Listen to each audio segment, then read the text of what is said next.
Welcome to Visionary Voices, the podcast dedicated to bringing you diverse, innovative leadership insights and actionable strategies for success. Join hosts Laura McNeil and Bob Medeiros as they explore the art and science of role model leadership through thought-provoking conversations with real professionals. Whether you're a seasoned leader or aspiring to excellence, Visionary Voices is your guide to navigating the complexities of your leadership journey. There's air between us. Because there's air between us, we never really know what the other person is thinking or experiencing. It's like the air between us characterizes this chasm between really effective communication or missing the mark of what someone is really communicating entirely. Growing up, I had a friend who was deaf. His name was Michael. He lived on the same street as me. We had fun. I didn't know sign language, not even sure if Michael knew sign language, but what I did know is I couldn't wait for Michael to come home from school so that we could hang out and talk. Yeah, really talk, really communicate. I realize now that when you're young, the goofy signals you make with your hands and your face don't really matter. In my mind, Michael was no different than anyone else. He was just more fun because of how we communicated with each other. I took Michael to church with me and introduced him to my friends. Never really considered him handicapped or challenged. But now looking back, he really couldn't hear anything other than like sensing vibrations from music we listened to, or the television, or the trains that ran on the railroad tracks down the street from us. I guess that's one of the reasons why my friend Ken Perry never really struck me as a diversely challenged individual either. Even though I knew and know he suffers from hearing loss, as a hearing impaired individual, Ken has experienced some really interesting times. And in this day and age of workplace diversity, inclusion, and equity, I have asked Ken to share some of his experiences and perhaps impart some words of wisdom that we could all take away. Some learnings and takeaways that would undoubtedly resonate with each of us. So for that, Ken, I am really looking forward to hearing your story. Thanks, Laura. Your comment about the air between us I have a little bit different interpretation, and that's what I'm going to say the satellite today, like I just experienced. I wasn't intentionally doing that, but as you introduced me, I talk about a hearing loss that I've had since I was a late teenager, and I've had it all my adult life. And the sad part is that I did it to myself. I had my headphones as a kid, Walkman, when I was working in the city to drown out the noises that I wasn't interested in. And the worst part was it wasn't rock and roll. I was into Motown. So Diana Ross did this to me. That's hilarious. So, yeah, and you don't notice when you're a young person, but I'm going to fast forward a little bit. I was married when I was 27, still married, and looking at the video several years ago, we found that on the VHS tape, and the VCR thing was still working, so we popped it in. You could see me leaning into what the priest was saying to make sure, whatever I said I do to, I was going to make sure I understood it. So that was back when I was 27 years old. That's great.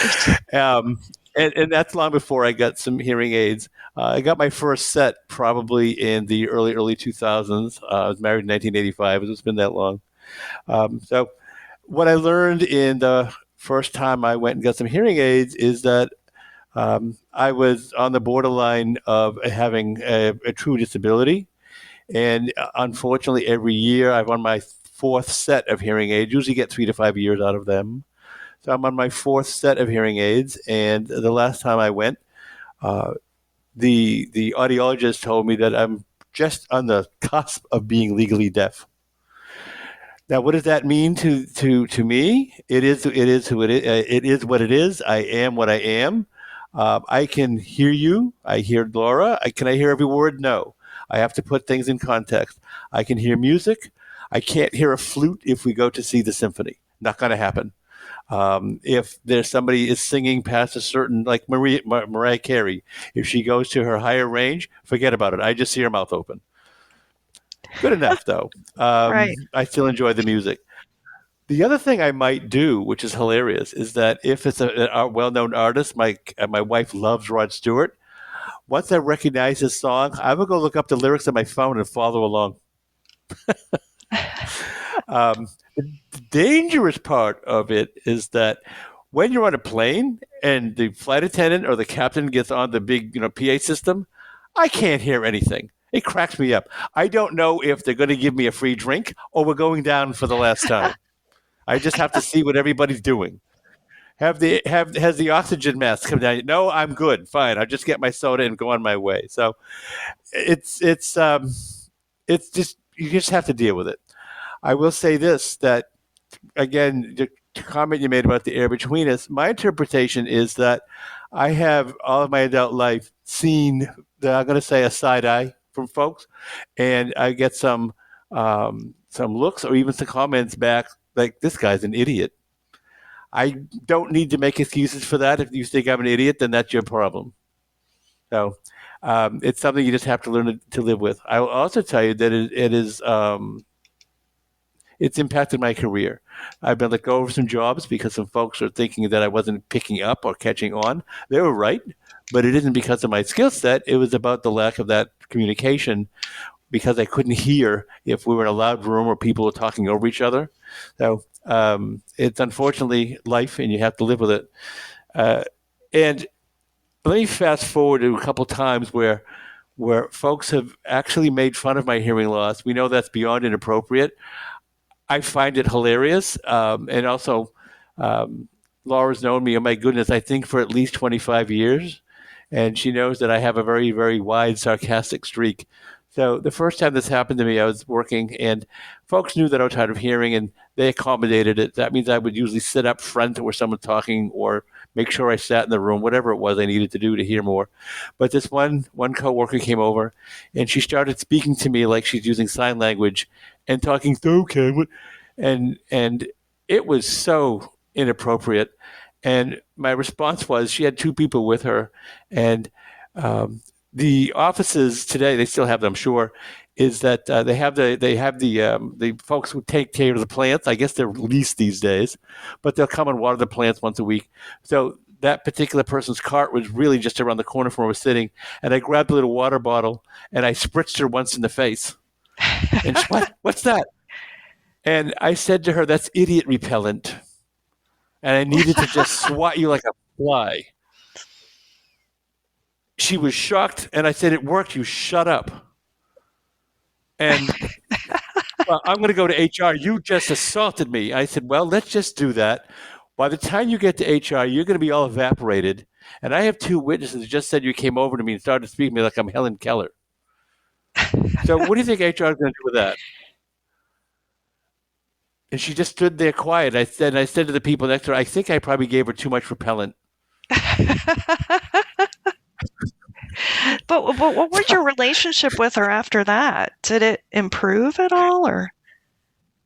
Well, they were all employees, and after that, she pretty much had no use for me. But my attitude is that if she thought that was okay, my response was appropriate to say, you can't do that.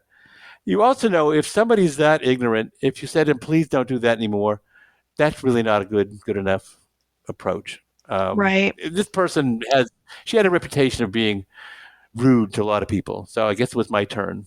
Well, she poked the wrong bear cage. So I would, as I mentioned before, throughout my career, I've known I don't want to use the word challenge. I just know that it's a massive gap. What people are saying, and like I said, if it's in a crowded room, I can't hear it.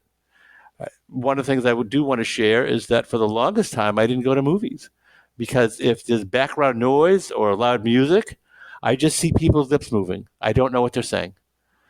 With the introduction of the closed caption devices, it means I can go to the movies again. I've been using closed caption on the TV, oh my goodness, since the early 2000s. It's fantastic. So it's nice to see that I can watch a TV show and know what's going on. I will also say that when we have people visiting, my wife has a huge family and they come to visit, I know the closed caption makes them crazy. So sometimes I'll shut it off. Well, it's distracting. I said, so just so I understand, you watch football, yes, with all the scores from all the other teams on the bottom of the screen, yes, but my closed caption distracting. Well, that's different. Oh, I keep hearing that. Interesting. I have 5 brothers-in-law, and so we all give each other crap like people are supposed to do. So it all works out. It's just fine. Um, if I want to take on an interaction I had with a boss, so this would have been I left that job in 2016, so this would have been probably 2015, about 9 years ago. This particular boss, he didn't like project managers, and he had put me on a corrective action, which I found interesting because the project manager he had 2 years before, he put him on a corrective action, and all he did with the paperwork was change from my friend Sam's name to my name. I did bring that up during that meeting. He wasn't happy. So a week later, he called me in his office and he said, "I've been thinking about what you said about your corrective action, and maybe it is due to your hearing loss." I said, "I'm not using it as an excuse. It is what it is, but I had to cope."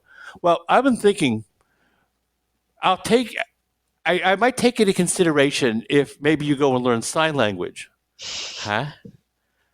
Sign language. I heard you.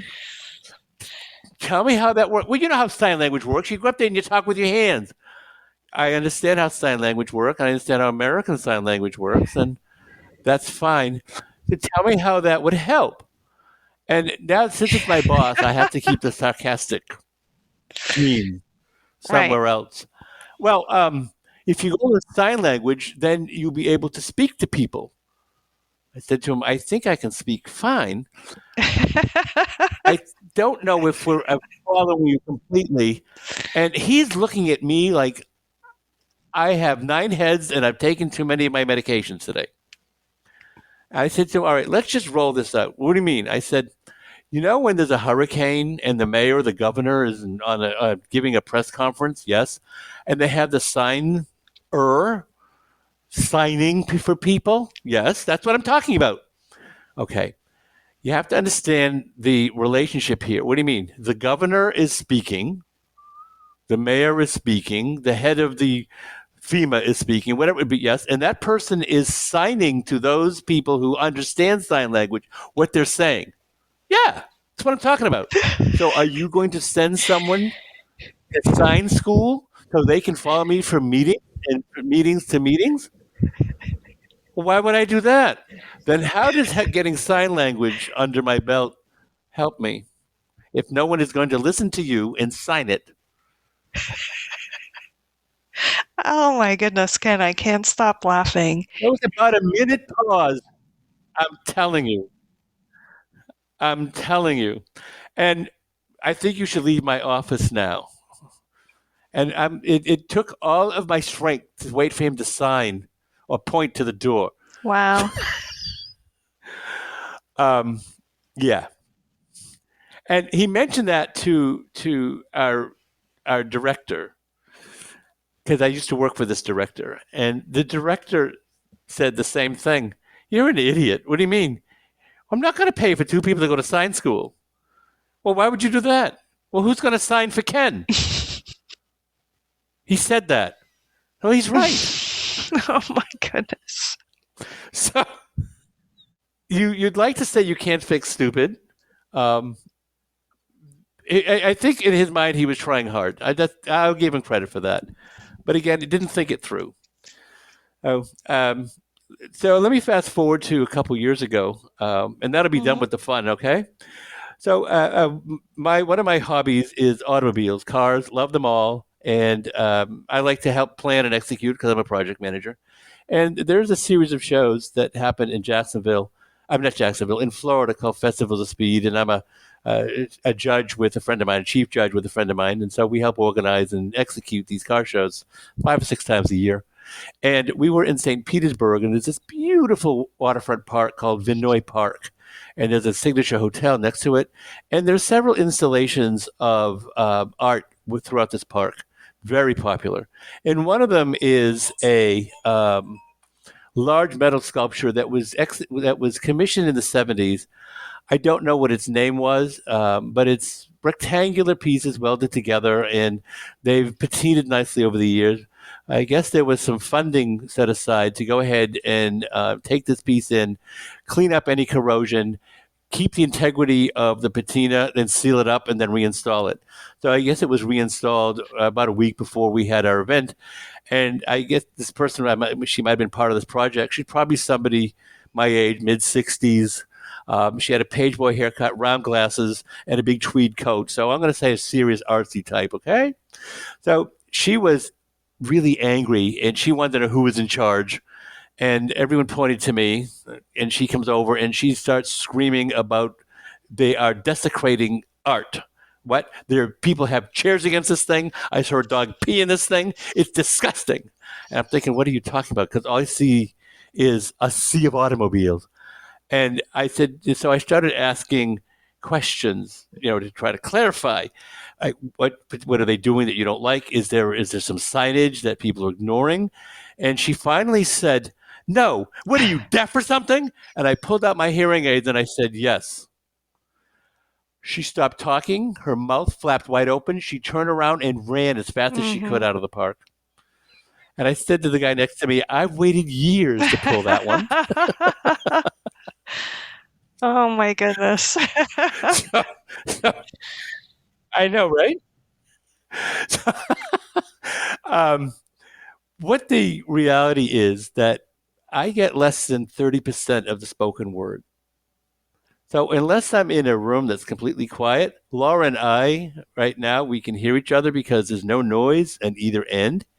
If somebody's speaking on a car phone or, the Bluetooth when they're driving at 60 miles an hour, unless they're in a Rolls Royce, I can't hear it. If somebody has a speakerphone on and they're in a room with someone else talking, or a television or a radio in the background, my brain can't sort that out. I remember one time there was a fire drill, and literally the light in the buzzer was right next to me, and it took me 2 minutes to realize the light is flashing. Okay, maybe there's a fire drill. I should leave the building, because I could not hear beep, beep, beep. So that's not a good thing. So knowing that I can't understand most of the spoken word, what the audiologists that I have been to getting the hearing aids have told me over and over again is that when you get to a certain point, your coping skills become amazing. You can fill in the blank. And we've all seen posted on Facebook or other publications before Facebook, we can read an entire paragraph, probably a book, of words if there are no vowels in them. We could figure out what's being said or what's being written about just by filling in the blanks. That's what our brains do. So that's what he's telling me. Actually, the first person, she was a PhD at Mayo Clinic, so I'm going to consider her an authority. She told me that, as well as the other audiologists that I've had, that we fill in the blanks because that's how our brains work. That's how humanity works. So I know that that's my limitation, and that's fine. So my coping skills are pretty varied. I have hearing aids that I have sitting in front of me right now, and they have a Bluetooth capacity, and that allows me to take some phone calls. And why it works is that it's a clear connection. The other thing, too, is that there's noise cancellation. So that'll get rid of a lot of the background noise. So I can hear that. I'll ask people to not be on speaker, and most accommodate. Here's a beautiful thing. If you have an iPhone, FaceTime has a live caption option. So, like, my wife is up visiting her family right now, and I'll ask her to turn on the FaceTime. You don't have to put the camera on if you don't want to see me what you're wearing or something like that, but I get the caption, and that's lovely. So I can translate that now to the workplace. We had WebEx before. We have Zoom. We have Teams. We have other collaboration tools. In the past 3 years, the live caption options have been nothing short of amazing, and it has been a lifesaver for me. So what I get is I turn on the live captions, and I can see what people are saying. And because I've been using closed captions on the TV and movie for years, I've learned to be a very fast reader. And when you read fast, and anyone who considers themselves a speed reader, they don't read every word. They can fill in the context. So my brain that has been filling in the context for the spoken word has taken those same skills and done it for the written word. So I can fill in that blank quickly and understand what someone's talking about. With Microsoft Teams, there is a transcript option that'll capture everything everyone says and show it on a panel on the side of your team session. And that's awesome because you can go back from the beginning of the session and see what somebody said. I remember one time I sent out some very thorough meeting notes, and I got an instant message back. Ken, are you one of those people who have photographic memory? I said, no, I just know how to press the transcript button. Can you show me that? Sure. They loved it. But that's how I've been coping all these years. The other thing I'd like to mention as well is that anyone who has a hearing loss that thinks they can hide it, they're idiots. I'll just be blunt. You cannot hide a hearing loss. What did you say? Could you say that again? Huh? I didn't quite catch that. All those things we say. You just can't hide it. Before we started this session this evening, I was trading back some statistics with Laura, is that we have 15% of the workforce is over 50. And of those people, at least 15% of those folks have a profound hearing loss to where it's considered a disability. So we are not alone. And the thing is that technology is just now starting to help us. We have the American Disabilities Act. We're supposed to cover any disability. It's fine. But the technology doesn't exist to help us everywhere. I can't, except for FaceTime. I can't. There's no app out there that'll let me get a live caption on any phone call. If I go to a concert, I was saying to Laura, I love music. I can hear most music. I can't hear a high flute, that sort of thing. I can't hear if somebody is going to a high note. So that means I don't have to go to see an opera. That's not a bad thing. But during the songs, the artist will sort of talk to the audience and have a little banter. I just see their lips moving. The other thing I might do at a concert is that I will go and look for the lyrics. If it's someone who's very popular, I'll go look for the lyrics so I can at least read along with their singing. The other thing I've done in meetings at work that has been in person, a lot of times they still will turn on the collaboration tool, Teams or Zoom. I will log into the session anyway, and so I can read what somebody's saying. I've been in a room recently where probably there were 15, 20 people in the room, and it was a large open space with some very expensive audiovisual equipment. But if somebody is 20 feet away from me and they're speaking, especially if it is a female voice, I just see their lips moving. However, with the sensitivity of the audiovisual equipment, I can look at my phone and I can see exactly what this person is saying. And I did see a couple look like they will look at me, then look at a friend of theirs, and then look at me again. So what's he doing? And I've seen them pass some Post-it notes, and what they've said, he's looking at the live caption.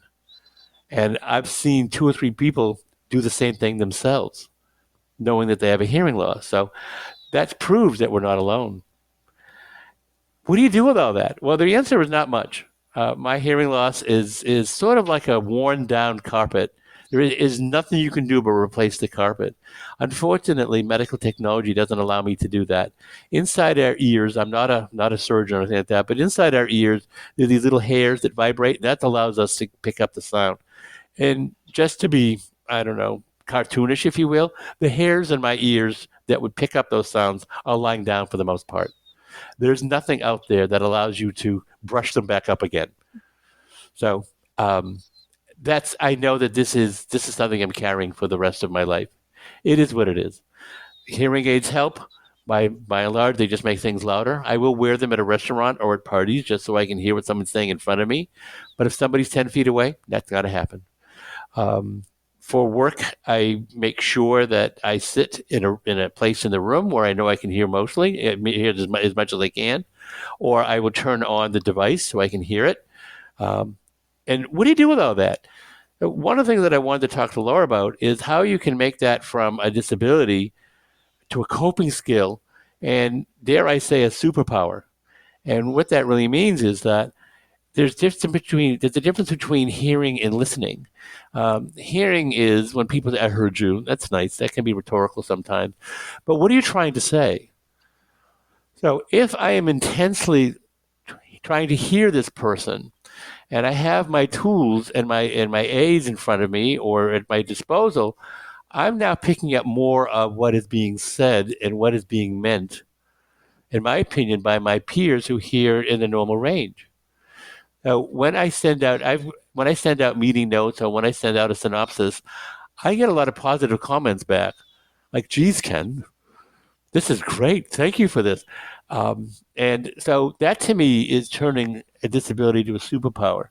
And when Laura asked me to be part of this podcast, one of the things that I thought about is that is I've been applying for jobs since COVID. This is the first time where I'm no longer embarrassed to declare that I have a disability. So I'd like to see how that pans out as we move forward.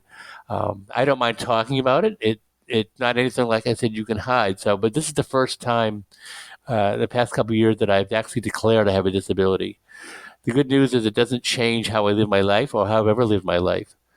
Um, it's part of who we are. I don't call it a challenge. I just call it sometimes it's a giant pain in the neck. uh, but I have but I have at least the tools around me.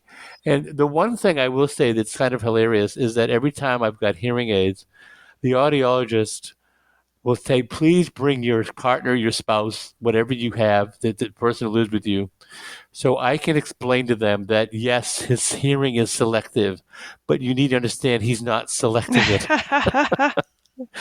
And the thing about people that have been long-term relationships is we all do it. Is we will say something to that person that we want them to hear, but they're saying it as they're facing the other direction and they're walking out of the room. And more than once I've said to my wife, "Well, what are you going to do about that?" And how was I supposed to understand anything you just said? You're 5 rooms away. And we don't live in a big old house. It's a decent size, but it's not a giant house. Well, you didn't hear me? No. And the other thing she'll do, and I love my wife. We've been married for a very long time. It'll be 38 years. We're in the car, and she will say something random like, "I can't hear you. Wait till we get to a stoplight." So then now what do you want to tell me? I forget. Write it down. So I actually have some Post-it notes sitting in the console of the car. Write it down. I can visualize that. Now, the one thing I will, it's true. The other thing I will tell you, when we're with friends, and like if somebody's in the backseat of the car, I don't care unless I'm at a full stop. I can't hear it. So my wife will say, "Ken can't hear you," and she'll tell folks that. "Oh, okay." So nobody seems to be uncomfortable by it. So when we get to a going, I'll just say, "Wasn't it nice to have your Uber driver be very quiet the entire time?" "Well, yeah." "Can I get my 5 stars because I was quiet?" So we can still have some fun with that. So I'm not embarrassed by it. Am I bothered by it? Oh, heck yes. Is it annoying? Oh, heck yes. Is it going to change? No. Is it somebody else's problem? Absolutely not. That's another thing that I want to impress as well. It is not someone else's problem, but I would like it if folks would show some empathy.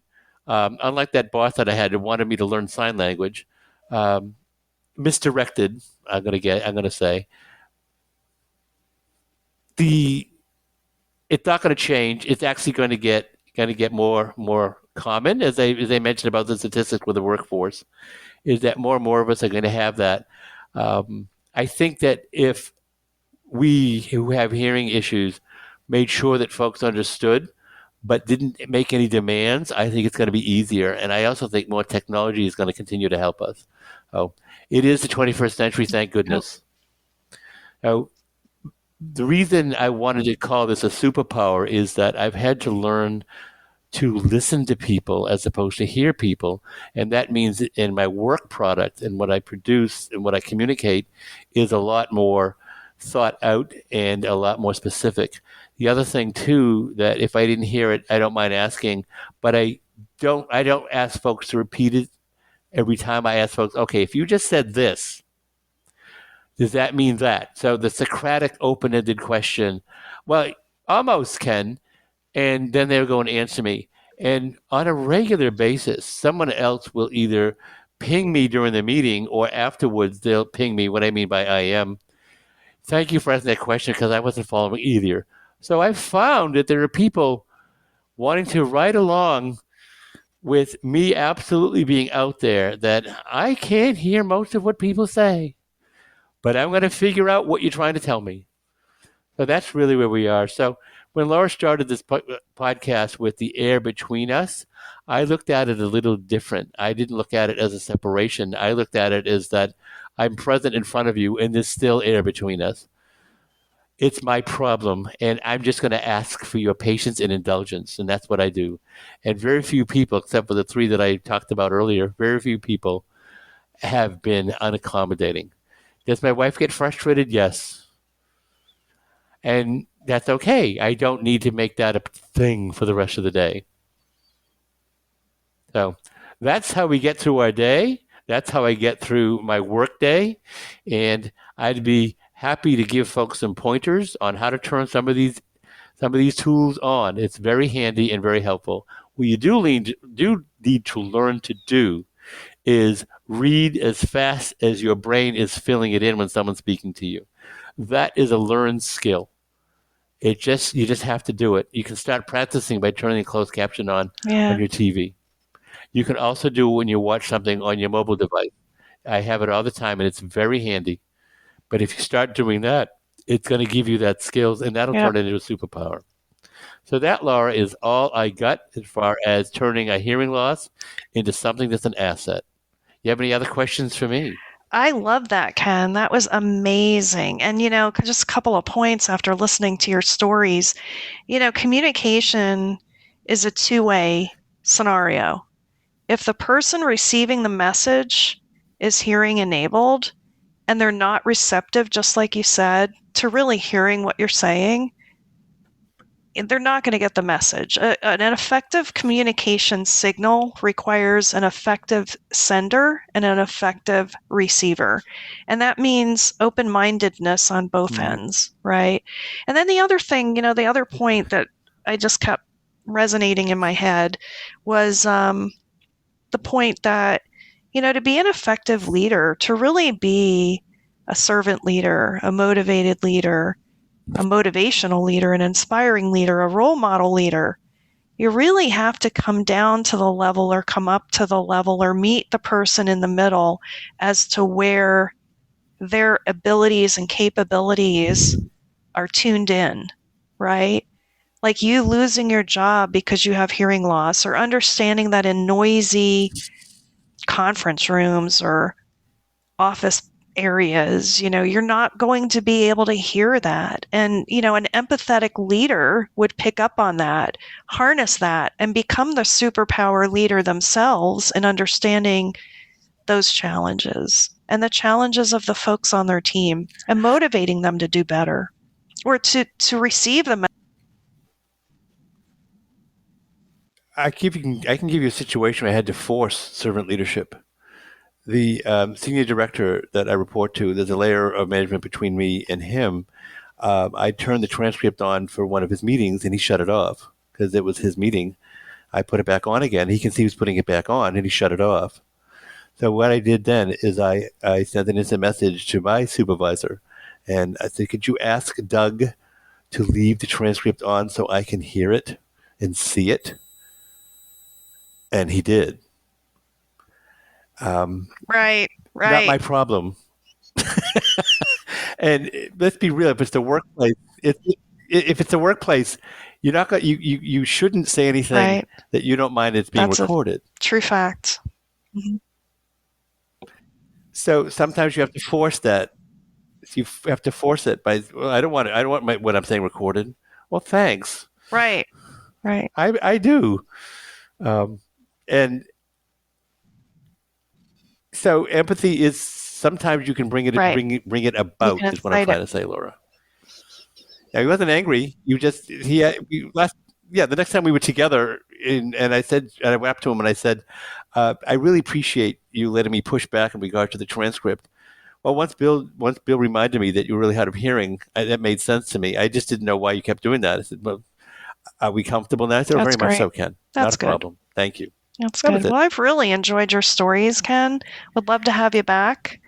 Thanks for sharing everything, and I hope your travels with your wife go well. Thank you for listening to today's episode of Visionary Voices, Insights for Role Model Leadership. Discover more and connect with us at sterlingvisionaryvoices.com.